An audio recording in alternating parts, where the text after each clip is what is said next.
Yeah, just a brief discussion on carpal tunnel and splints.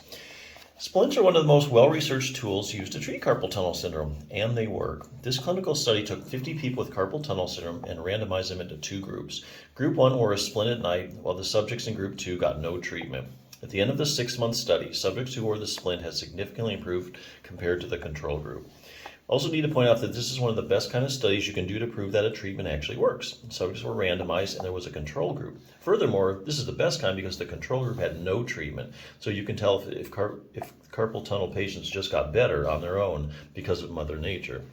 Yet other research reveals specific effects that splints have on people with carpal tunnel syndrome.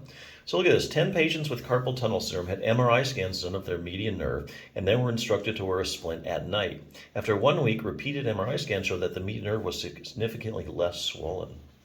You noticed in both of these studies that subjects wore their splints only at night. One wonders, though, would wearing it all day be even better? Let's see what the research has to say. In this study, subjects were randomized to wear a splint all day and night, or just at night.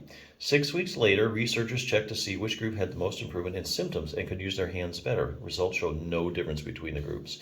Looks like whether you wear a splint all day and night or just at night, well, it seems it makes little difference as far as how your hand feels and moves.